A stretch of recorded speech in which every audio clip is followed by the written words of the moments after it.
I am Madison Timmons. I'm Chris Susi. And we're paranormal specialists who live in the most haunted city on earth, Savannah, Georgia. Every day is Halloween in our line of work, so join us as we spin true tales of haunts, murders, and disturbing Savannah history.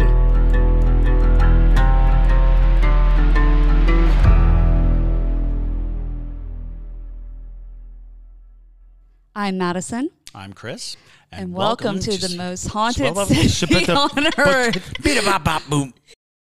Hey, Ghosts and Ghouls, it's me, Madison, and JT, and we are here in Sam Black Church, West Virginia, to bring you a mobile podcast on the Greenbrier ghost, the only ghost to be actively involved in their own murder trial. All right, we are at Soul Chapel Methodist, and it is right behind me. We're about to start the podcast and tell y'all the story. I'm really excited about this because it's absolutely gorgeous.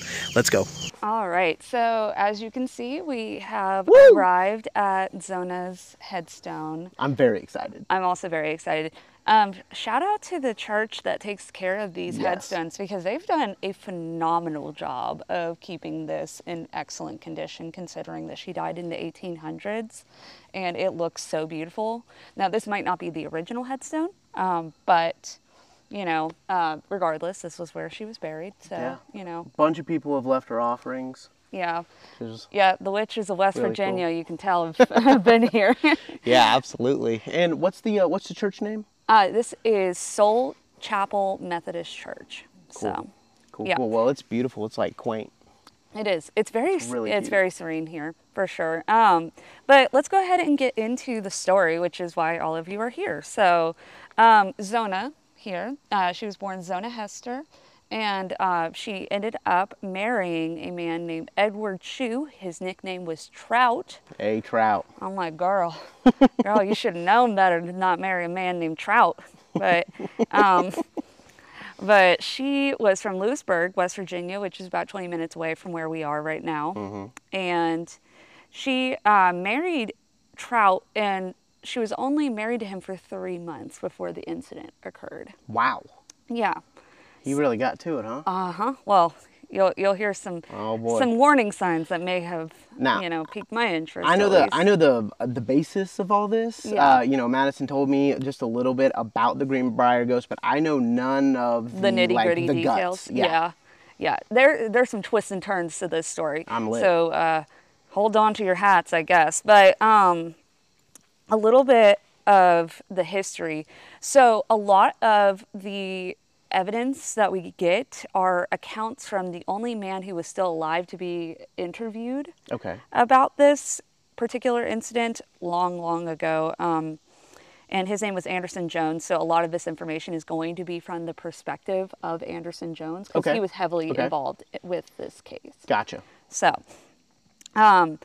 only one witness to events following the discovery of Mrs. Shue's body and later the sensational trial was still living. His name was Anderson Jones. He was a respected resident living out in Lewisburg. Mm-hmm. Jones can vividly recall the startling events. His recitation of the fantastic mystery is given ample corroboration by court records. Okay.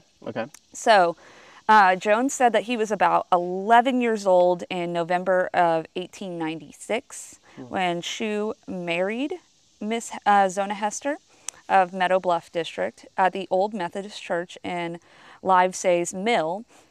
After the wedding, they took up residence in a small 2-story frame building that had been the residence of the late William G. Livesay, who gave the settlement its name. Okay. Edward Trout Shue was a former resident of Pocahontas County, and I know. I know. All right. And he had... Are you sure Disney's not going to sue them? Right? Oh, well, we can go into the whole history of Pocahontas, but regardless. He had come to Greenbrier a short time before the wedding to work for James Crookshanks, no relation to the cat from Harry Potter, at his blacksmith shop. A towering man of unknown strength, he presented a striking figure as he forged shoes before the flaming fires. He was a big guy, apparently. Okay. So, despite his previous marriages to 2 other women, both of whom died suddenly, I just want to preface that. So hold on, whoa. This guy's a serial killer? Basically, yeah. Oh my He Lord. killed his other 2 wives. I mean, that is not, you know, yeah, I know. recorded. Well, but I mean, exactly. yeah, let's ask Zona. Yeah, right. So young Miss Hester fell madly in love with Trout Shoe, and after a brief courtship, they were married. And their little home seemed complete with happiness. No one would ever suspect that it would end in tragedy. Oh, wow. So during the first days of January 1897, Miss Shoe fell ill. For several weeks, she was under the care of Dr. J.M. Knapp. Shoe appeared very attentive to his bride's needs, giving no cause for suspicion of what was in his mind. Early on the morning of January 22nd, right before your birthday, he appeared at the cabin of Aunt Martha Jones, who was the mother of Anderson Jones, to ask if Anderson could go to his house and attend to some chores for Miss Shoe. In an interview, Jones clearly recalled that memorable day. He said, "I can remember it well. It was a Saturday. Mom told Mr. Shoe I had to go to Dr. Knapp's first and finish some work there. He seemed to resent this, but asked if I could go later in the day. 4 times he came back to the house for me in that day. He came back 4 times. Wow. Each time I was busy. About 1 p.m. he came again and I agreed to run his errand. Going to the house, I felt that something was wrong. All the doors were closed and there was an air about the place I did not like. Reaching the steps, I saw a trail of blood. That scared me, but I went to the door and knocked. No one answered. I tried it and, finding the door unlocked, walked into the kitchen. The trail of blood continued across the floor to the dining room. This door too was closed. Once more, I knocked, and getting no answer, walked in. I stumbled over Mrs. Shoe's body. There she was, stretched out on the floor, looking right up at me through wide open eyes. She seemed to be laughing. There's something actually super, like, creepy about this, because we're right next to her skeletal remains, reading about her murder. It's actually kind of unnerving. It's very unnerving. Yeah. Nah, like this is actually the first time that I've been all happy this morning, like, really excited and all of that. But this is actually the first time I'm feeling something. Well, yeah, she had a really brutal death, and it's very fair to feel emotions that are like, wow, this is a real story. We talk about ghost stories all the time, but it's not like we were present for the story or things like that. But when you have that connection like this, which is why I wanted to do it by her. We're literally 6 feet away from her. Yeah. That's wild. That's actually. Anyway, all right. Yeah. Let's keep going. But that is why I wanted to do it next to her headstone, because it is important to continue on her story, because it's a very sad story, but that's our job. Yeah. Storytellers. Yeah. So I was frightened, but still able to reach down and shake her. She was stiff and cold. Running from the house, I called across the field to Aunt Martha. Mrs. Shoe is dead. As she ran to the house, I went down the road for Mr. Shoe, finding him at the blacksmith shop with Charles Tapscott. When I told him what I had found, he yelled and, with Mr. Tapscott, started for the house. I continued on to get Dr. Knapp. Before we continue, let's head over to Zona and Trout's old house. All right, so we found the house where Zona and Edward Trout Shoe ended up living together, and where Edward would ultimately kill Zona. Luckily, we met a man named Mr. Warren Hunter, and he gave us directions on how to get here. Where can we find where she was killed? It is, you go to 64, you get off at 161. All right, everybody, we are headed to where Zona was killed by Trout, and we're looking for a house up on a hill. I don't know if there was. Two-story house. Yeah, we could not find this on the internet, so we were really, really lucky to have met him. He just pulled right up and helped us out. But the road said that it dead ends, so we're just gonna keep going until it doesn't let us anymore. Oh yeah. Oh, I see something. Hold on. Hold on. I see something. There is no trace of how to find this place on the internet, which makes a lot of sense because it's kind of tricky, a lot of back roads and things like that.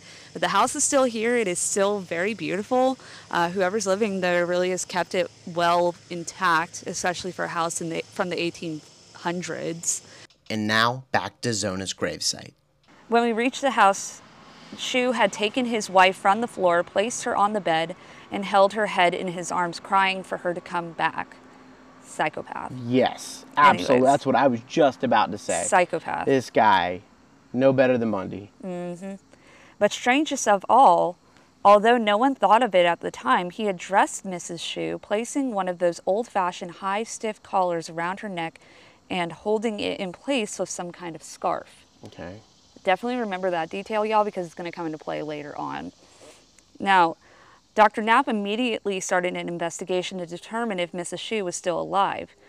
Throughout his efforts to revive the woman, Shu continued to hold her head, refusing to let him examine it. Wow. Yep. Try not to be too obvious, dude, but anyways. Finally, the doctor turned and said, "It's an everlasting faint. Her heart has failed." Oh, I love that. I mean, I love the everlasting faint. Yeah, like, it's very poetic. It's so poetic. Yeah. These doctors over here, like, dropping poems. poetry. Gracious. All right. But the next morning, Mrs. Shu's body, accompanied by her husband and several neighbors, was taken over the mountain to Mrs. Hester's home, her mother. On Monday, she was buried in the little family graveyard high up on the side of the mountain. In the interim, before the funeral, Shu never once left his dead wife's side in the presence of others. When not at the coffin, he permitted no one else to go near it, not even her mother. Taking his place at the head of the corpse, he guarded it closely. In addition, he placed a folded sheet on one side of his wife's head and some nondescript garment on the other. They served to keep it in an upright position. Okay. Now, this is after the funeral. We go into the dream, Okay. which involves Zona's mother. Several days after the funeral, Mrs. Hester was awakened from her slumber by a noise in the little cabin room. Startled, she recalled constant prayers since her daughter's death, seeking the real solution to it. She didn't believe that her daughter died of heart failure. Sure. Well, of course not. Yeah. I mean, there's blood. Come Yeah, on. there's blood, and also it's just Let's be the real fact that here. her daughter was young. Yeah. Back in the 1800s, life expectancy wasn't as great, but she was perfectly healthy. Yeah, but she was perfectly healthy. There's blood all over the place, and it's heart failure all of a sudden? Exactly. I don't understand. Exactly. Okay. So, Well, it's weird. So maybe they were about to be answered. Peering through the darkened room, Mrs. Hester made out an object. It was her daughter, dressed in the very dress she had died in. Oh, wow. The young girl seemed about to speak, but when her mother reached out her hand seeking the coffin, the girl disappeared. The next night, Mrs. Hester resumed her prayers, praying long and earnestly that her daughter would return to explain her death. Once more, they were answered. Mrs. Shu talked more freely, giving her mother to understand the understanding she so desperately wanted with the whole mysterious affair. Yeah. A third visit was followed by a fourth, before the murdered woman told her mother the entire circumstances surrounding her death. Secure in the knowledge that her son-in-law was the murderer, Mrs. Hester set out to trap him. Oh, boy. Nothing is like a scorned mother. I swear. So, I swear. It's true. Both of our moms, if you killed me, my mom would come after you so fast. You know? Yeah. Well, I'm not going to kill you, babe. Thank you. I know, I appreciate that. But if anyone killed either one of us, I know my mother would. My mother's like brutal. Yeah. And I think she'd just come up and just take them out. She'd be the law. Anyway. Anyways, but yeah.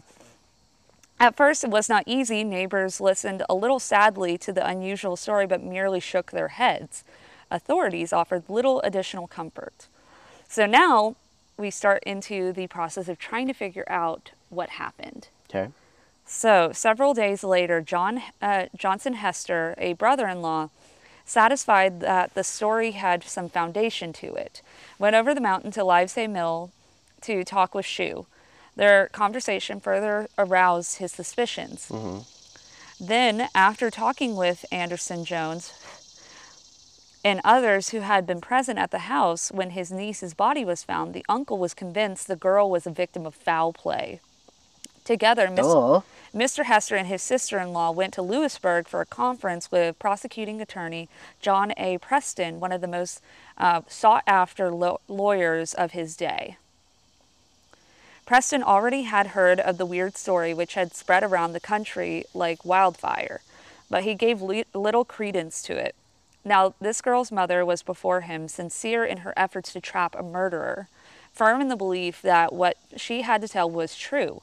Her brother-in-law also was there to add his suspicions and gathered from neighbors. Now, for several hours, the three conversed.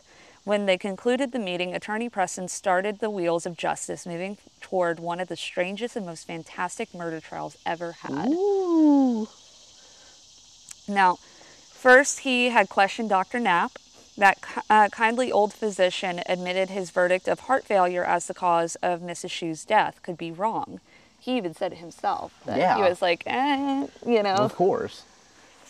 She had been ailing, but circumstances surrounding her death had even given him some cause for suspicion. Both men agreed an autopsy would prove whether or not Mrs. Hester's strange theory was true. If it was not, the examination would at least serve to relieve the aching heart of a saddened mother and throw undue suspicion from the shoulders of Trout Shue. The next day, Preston and Dr. Knapp went to Livesay's mill, informed Shue of their plans, and ordered him to accompany them over the mountain to his wife's grave. Get him. Yeah. In addition, they took Aunt Martha and little Anderson. They came here. Yeah. Oh boy. Yeah. And they also took Aunt Martha and little Anderson along. This poor 11-year-old boy is just getting dragged into this murder trial, but I'm glad he did because he gave us so much interesting insight to this. Yeah, absolutely. That's awesome. Shue vigorously protested against such actions. But, I'm sure he did. Well, yeah, of course. I'm sure he did. But dared not refuse to accompany the little investigating party. Throughout the long journey, he kept muttering, "I don't know what in the name of God they are talking her up for. They are not." Nice Trout impression there. Yeah, they are not going to find anything. But he was wrong. Good. Reaching the mountain grave, Preston ordered several neighbors to exhume the body of Mrs. Shue. Such action, although commonplace today, had never been heard of in Greenbrier County. So it was only after considerable argument and threats of arrest that Preston succeeded in having the coffin raised from the grave and carried up the road to the schoolhouse. Shue was taken along to the little building, then required to remain in the room while Dr. Knapp performed his autopsy. First, the physician searched for poison, but found no trace of it. He worked over the body for 3 days and nights, seeking a cause of death. Dr. Knapp was determined to find this. Well, duh. Yeah. No one has heart failure and then there's blood everywhere. Exactly. That's the thing I can't figure out. I'm going to ask him at the courthouse when we go. Yeah. Seriously. Yeah. Also, if you, all of this information that she's reading, will include the sources from where she's found everything, so y'all can do your own research if you want, because there's a couple holes that I'm finding too. Yeah. Okay. Absolutely. Now, and also, I do always like to preface, when it comes to these stories and stuff, a lot of times in the 1800s and earlier, things weren't recorded properly, or things weren't always, like some things are left out, things of that. Sometimes they don't survive to the point where we can find them and do research. So, a lot of this we do rely on from, local people who tell stories. Yeah, and if you're just joining us, we're actually from Savannah. Yeah. And we do a ton on Savannah hauntings, but we want to, now that we have a Patreon and all of that, we want to go out and start and talk about and doing podcasts, mobile podcasts at actual haunted places. So that's what we're doing here. This is our first one. Yep. So, during the time of the autopsy, Shue visibly was nervous, but maintaining his innocence, sat in a large packing box, whittling on with his knife. Anderson Jones was there during the entire examination. On the third day, Dr. Knapp was about to give up when he made a startling discovery that Mrs. Hester had predicted. Jones said Dr. Knapp was working around Mrs. Shue's head. Oh boy. I could see Shue was getting more nervous. His Oh, whittling boy. was not so good. Suddenly, the doctor turned to Mr. Preston. They whispered together for a few minutes. Then Mr. Preston turned to Shue and said, "Well, Shue, we have found your wife's neck to be broken." Shue's head dropped. A change came over him that cannot, according to Anderson Jones, that he said he cannot explain, but definitely showed guilt. Wow. Mrs. Shue's So where did the blood come from? If she has a broken neck, where did the blood come from? Well, we're getting there. Okay. So. Okay. Miss Right, I'm jumping Shue's, ahead. Miss Shue's body was placed once more in the little grave, its revenge complete. She was placed under arrest by Sheriff Hill Nickel. The authorities started back with Good. him to his home at Livesay's Mill. Arriving at the house the next day, Shue seemed in brighter spirits and offered the party breakfast. When he's trying to be like, Yeah, he's like, y'all want some eggs? Y'all want some? You want a y'all want some biscuit? sausage? I got some fresh biscuits in the oven. Yeah, I can't kill people. And I Me? When they accepted, he cooked the meal himself and announced he was ready to go to jail. At Lewisburg, he was charged with the murder of Mrs. Shue and placed in the county jail without bond to await the June term of Greenbrier County Circuit Court, which we'll be going to in a little bit, Yes. for a trial before Judge J.M. McHorder. We would like to take a little break here to thank our new Patreon patrons. We want to give a massive thanks to Seth Hadfield, Chuck Barker, Bad Lil Goth, Lauren, Chastity Wynn, and Penny Boyce. Thank y'all so, so much. Now, let's head over to the courtroom where Trout Shue was convicted of murder. All right, everybody. The two super nice police officers said that we can come in and film in the courthouse that Trout Shue was convicted of murder in, and they confirmed it. They confirmed what happened, and here we are. So we're currently in the exact courtroom where Edward Trout Shue would be convicted for the murder of his wife Zona. And this also is the exact courtroom where Zona's mother would recount her dreams that she had that in turn convicted Edward. It is very, very much so kind of like a feeling that it feels like what it would have looked like back in the 1800s. Of course, the carpet's different, but like the pews and the way that it just, it exudes an energy that feels very antique and also kind of creepy, not gonna lie. And now, back to Zona's gravesite. Prosecuting Attorney Preston and his assistant, Henry Gilmer, spent several months seeking additional evidence against Shue, both fearing the testimony of Mrs. Hester would not convict their prisoner. In the meantime, Shue obtained Dr. William Rucker and James P.D. Gardner to defend him. Gardner, an African-American attorney, was the first of his race ever to practice in the county court. Nice. Yeah, so That's awesome. that's a fun fact. Now, the trial, going into the trial, the case finally came before... let's convict him. I know, right? I want him, what I want everybody him wants. gone. Yes. The case finally came about the court on June 30th. The little courtroom, still used today, known as the Greenbrier Circuit Court, was taxed to capacity by neighbors from both sides of Sewell Mountain. Sewell? Sorry. I don't know why. What's wrong with me? Some came to testify, others to hear Mrs. Hester's recital of her dreams. Little difficulty was encountered in securing a jury, of course, because I would also want to sit on that jury. Within an hour, the trial was on. In an opening argument, Attorney Preston told the jury that the state's case against Shue was entirely circumstantial, but that the evidence was such as had never been presented in any court before. Wow. He stressed that the dream testimony to be presented would prove beyond doubt to be authentic and inform the jurors he could prove it. Dr. Knapp was the first witness called.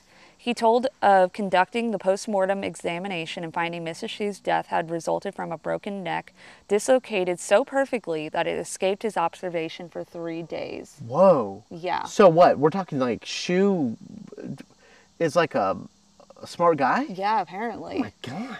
Yeah. What? Yeah. Like he's smart enough to like dislocate a neck to where a doctor can't see Well, it? yeah, and that's the point. And he put the high, stiff collar on her neck so they couldn't tell. Oh, wow. Yeah. Okay. He dressed her that way. Oh, yeah, I know, but that's Yeah. crazy. It is. At the same time, the physician pointed out that the break was of such a nature Mrs. Shu could not have done it in a suicide attempt. No. Yeah. He further disclosed no evidence of how she had subjected herself to violence. The physician declared he made the usual examination when Mrs. Shu was found dead and had pronounced her demise due to heart failure only after Shu had refused to relinquish his wife's head, requesting him not to examine it. Anderson, of course, duh. Stupid request. Yeah, Anderson Jones testified to the defendant's repeated efforts to get him to go to the house and see if his wife wanted anything. Then Jones told of finding the body. Other witnesses stated Shu was the only person seen about or known to have been in the house that morning before his wife was found dead. Others told how he assisted in dressing Mrs. Shu and, in doing so, placed a high stiff collar around her neck. Then he added a large veil, several times folded and tied in a large bow under the chin around the collar. Still, other witnesses related how the victim's head appeared to be very loose at the neck and, when not supported, dropped from side to side. Others testified that in his conversation and conduct with after Mrs. Shu's death, the defendant failed to show a proper appreciation of the loss he had sustained. Okay. Because he was a psychopath. And he's just faking it. Yeah. One testified that when Shu had been summoned to the post-mortem and inquest over at Sewell, the defendant declared he would come back under arrest, but they knew they could not prove him guilty of murder. All of this testimony was leading up to the expected dramatic appearance of Mrs. Hester. Yes. Yes. Bring her in. Everything so far was purely circumstantial, and if Shu denied it, there was an equal chance of being freed of the crime. Never before in the history of American courts had a jury been asked to convict a defendant on the testimony that resulted from a dream. That is wild. It really is. Finally, the aged mother was called to the stand with an air of determination. She told how she had been unsatisfied about the cause of her daughter's death and how she had prayed that Mrs. Shu might return from her grave and solve the mystery. She told of the daughter's 4 separate visits to her little bedroom and how the girl described her own death at the hands of a scheming and brutal husband. Nice. Attorney Preston knew undue elaboration on Mrs. Hester's dream would make them too fantastic for any jury to believe, so merely traced them lightly with his star witness. Smart. He further realized defense attorneys would try to break down this startling testimony. Then his case would be won, just as Mrs. Hester had won him over from his efforts to break her story down as one of a vivid imagination. Dr. Rucker, defense counsel, lost no time in getting at the dreams, unaware of their full significance. He endeavored to blast them out of the courtroom as a start for his defense. At this point, the testimony found in Lewisburg court records can better appreciate the story. So important was it considered that Thomas H. Dennis, the then editor of the Greenbrier Independent at Lewisburg, printed the entire question and answer testimony, something rarely resorted to by newspapers before the present decade. Wow. Shu spent nearly an entire day on the witness stand seeking to build a defense for himself. He talked at great length and was very minute in particular in describing unimportant events, but denied practically everything testified to by other witnesses.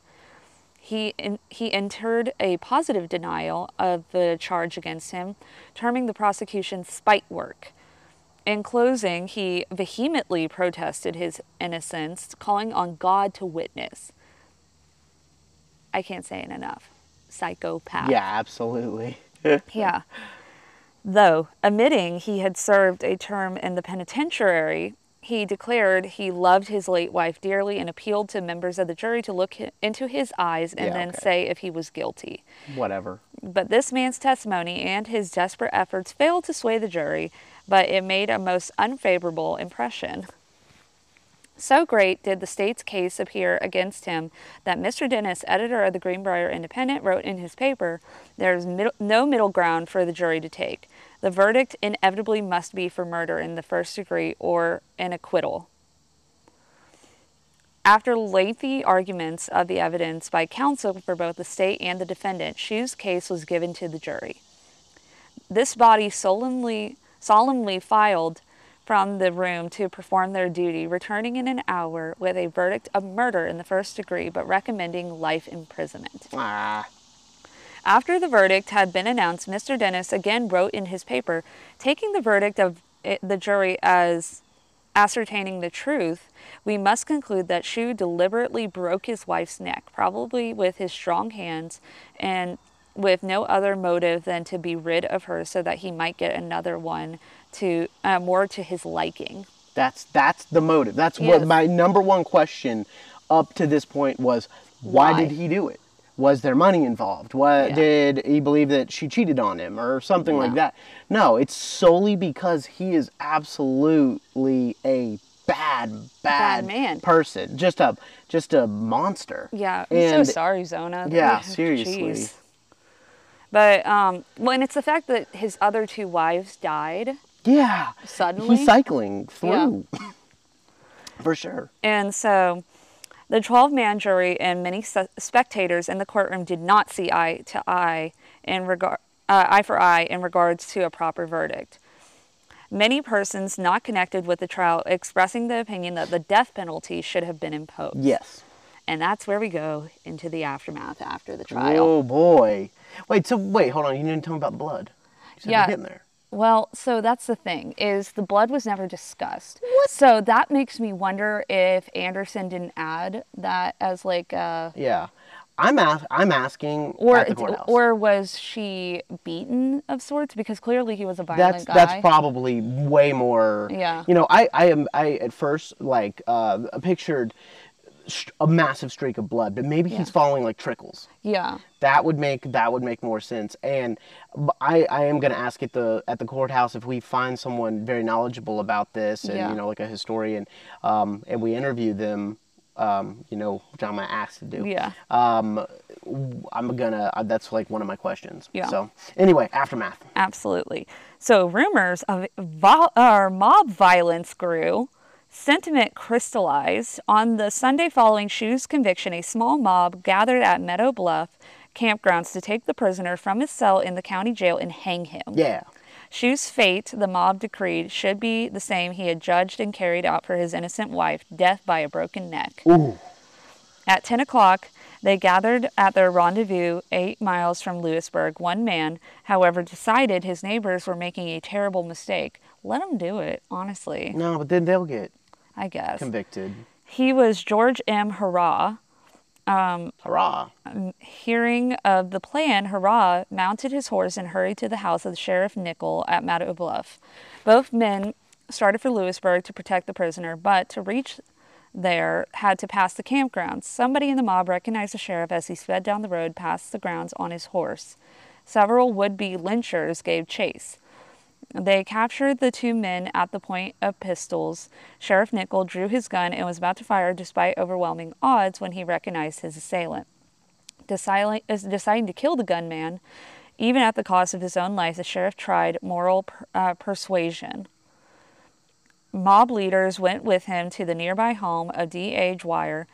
There, after a considerable argument, Sheriff Nickel won his point. The mob disbanded, giving him the new stout rope with which they had planned to carry out the hanging of Shue. Okay. 2 days elapsed before Shue was removed from Moundsville Penitentiary to serve the remainder of his life. He died there 8 years later. All right. So, Zona that would mean that Zona would become the Greenbrier ghost of sorts, and because she was the only spirit to actively participate in the conviction of her own murder. Which is super cool. That's really cool, Zona. Yes. Good really for you. Cool. Honestly, Like, that's like, I like this story a lot because it just ties up so nicely. Yeah. Because she got justice. The man ended up, dying in prison. And so that way he was never able to hurt another Absolutely. woman. Honestly, this needs a movie. It We really need does. I would love to make this movie because I already love it up here. It's like 70 degrees. It feels amazing. And I would love to come up here and tell her story. Well, I mean, we are telling her story visually, obviously for a YouTube video. But I would love to tell it in a very theatrical way. Also, have you noticed, Madison? I wanted to point this out since the beginning, but look, do you see all of the clovers? All of the clovers over her grave and nowhere else. Yeah, I did What is notice that. That is wild. I mean, so there's a lot of reasons for things like that. It could just because there's so much energy put into this area. Because unfortunately, even though the headstones here are so beautiful, it's really hard to tell anybody else's identity in this cemetery because they're just so old and they're not as well taken care of as Zona's, obviously. Personally, I just think that there's like an air of protection to it, which sometimes you do see clovers because clovers do have properties of protection, Well, I gotta say this is a really gorgeous place. It is. And I'm really excited to go to this courthouse and discuss things. They do have the papers still at the courthouse, some of them, I'm from gonna be the getting court shots records. of all that, Yeah. so you can check that out on YouTube if you're just listening. But yeah, y'all, I mean, this is a really, really interesting case, and I think I love that West Virginia acknowledges it like they do. Like they put up they honor it. Yeah, they honor it. They put up that historical marker. I mean, it's Which really, is so really interesting because even in Savannah, a place that loves our ghosts so much, our historical markers have nothing to do with our ghosts, really. Other than the yellow fever one, kind of. But that's more so people think that's more of just like a way of just disclosing like where the mass grave was. Sure. But still, even that's historical. Absolutely. I mean, this is a really, really cool. It's a very unique story. It is a unique story, but it's also that I love that it took like a cut and dry murder case where the husband kills the wife and then the husband goes to prison, and I love that it's unique because of the ghostly aspect. I mean, that's really, really cool. Do you think that she haunts the graveyard that we're in right now? Or do you think personally, that I think she's passed on. I personally think she is too. She got her justice. She got her justice, and yeah, I don't know if there's anything. Now we obviously don't know that for sure, but I don't know if there's anything here left for her. No, I mean, in the case of a lot of spirits, Chris talks about this often, where there's certain things that keep spirits here, unfinished business, things that they die quickly and traumatically or whatever. Yeah. But I think after she got her mother to convict her murderer, I think that was all she really needed. I think so and too. There's really no reason to haunt a place because, I mean, unless she really just wanted to stay in the hollers of West Virginia for all of eternity. But, yeah. I just am not getting that vibe, Yeah. No, understood. Well, if you join our Patreon, you'll get early access to all of the episodes that we do coming up. We are not stopping. We are doing even more. Yeah. And yeah. We're also going to be at Lake Shawnee Abandoned Amusement Park while we're up here. So Yep. You'll see that episode soon. Yep. And we on the 13th of September, we are announcing right now that we are filming at the Sorrel Weed House in downtown Savannah, one of the most haunted houses in America. Yes. And we are doing it in the morning and at night. Yep. So we'll be posting on TikTok, and we'll be uploading Patreon stuff to Patreon all day. So again, join that and get access to all of it. But thank y'all so much. Absolutely. Thank y'all so much for listening. And definitely keep an eye out for that Sorrel Weed House thing. Even when I was doing research there, I had plenty of experiences. And so we got stories for y'all. We're gonna be filming in very dark places with a ghost setup that I actually have crafted myself. and a ghost hunting camera setup, I should say, that I've crafted myself for that specific reason. So it's going to be really, really cool. If there are if we have the possibility of catching images of ghosts, if they want to show themselves, then I believe that this setup is going to do it. Absolutely. All right. But yeah, thank you guys so much for watching and listening to this really cool story. Hopefully we can do something else like this where we can sit next to somebody's grave and tell their story. I kind of enjoyed this. Really, really cool. So awesome. Well, yep, check us out on all of our various platforms, on Patreon at patreon.com/Savannah Underground, on TikTok at the Savannah Underground, on Instagram at Savannah Underground. So just follow us on all the things. Also, if you're watching on YouTube, make sure to like and subscribe to stay on this side of the spooky side of YouTube. But with that being said, my name is Madison Timmons. And I'm JT Timmons. And stay spooky, y'all.